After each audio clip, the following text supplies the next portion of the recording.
आप सभी किसान भाइयों का स्वागत है कृषि छात्र मित्र केंद्र में। तो किसान मित्रों, आज हम जानेंगे हमारी मुख्य फसल सरसों के माहू कीट के बारे में।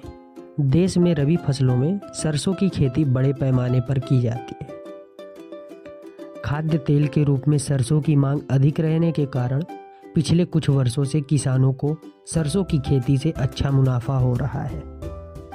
सरसों का अच्छा उत्पादन कई कारणों पर निर्भर करता है, जैसे मिट्टी, जलवायु, बीज, रोग, कीट तथा उन पर नियंत्रण।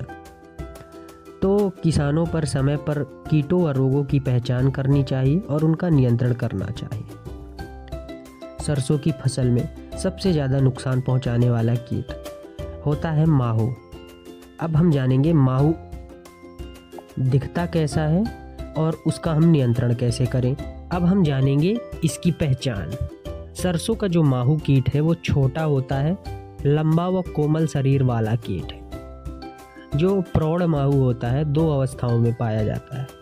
एक तो ऐसा जिसमें पंख हो, दूसरा ऐसा जिसमें पंख ना हो।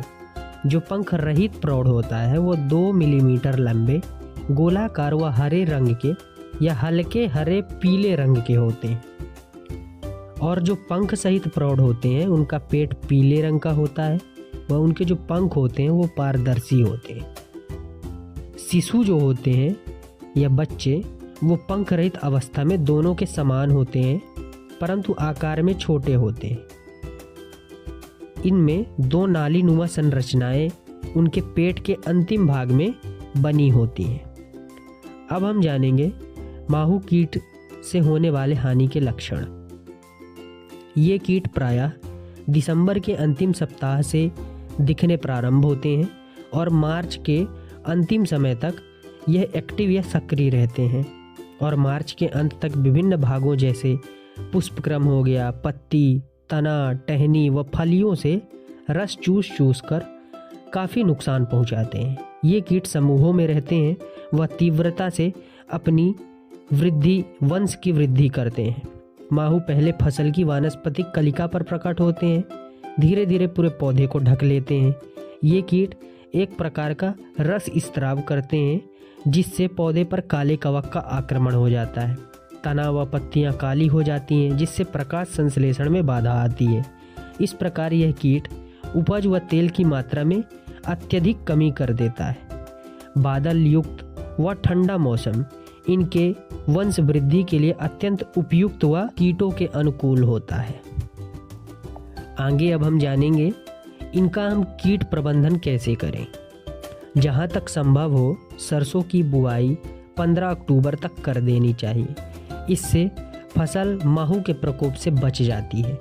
उर्वरकों की जो अनुशंसित मात्रा होती है, जो उपयुक्त मात्रा होती है, उतना ही उपयोग करना चाहिए। दूसरा, माहू के प्राथमिक आक्रमण जब पहली बार आक्रमण करते हैं 10 दिनों के अंतराल पर 2 से 3 बार जो माहू से ग्रसित टहनियाँ होती हैं उनको तोड़कर नष्ट कर दें व मिट्टी में मिला दें, जिससे माहू की जो वंश वृद्धि है उसे कम किया जा सकता है।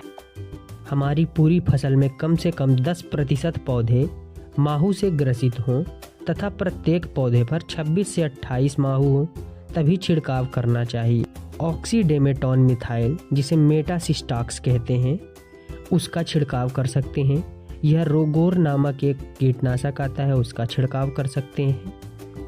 आप इनका छिड़काव के लिए 600 से 800 लीटर पानी में घोलकर प्रति हेक्टेयर की दर से छिड़काव कर सकते हैं। इसमें आप इमिडाक्लोप्रिड का भी 5 ml प्रति 15 लीटर पानी की दर से घोलकर आप इसका छिड़काव कर सकते हैं।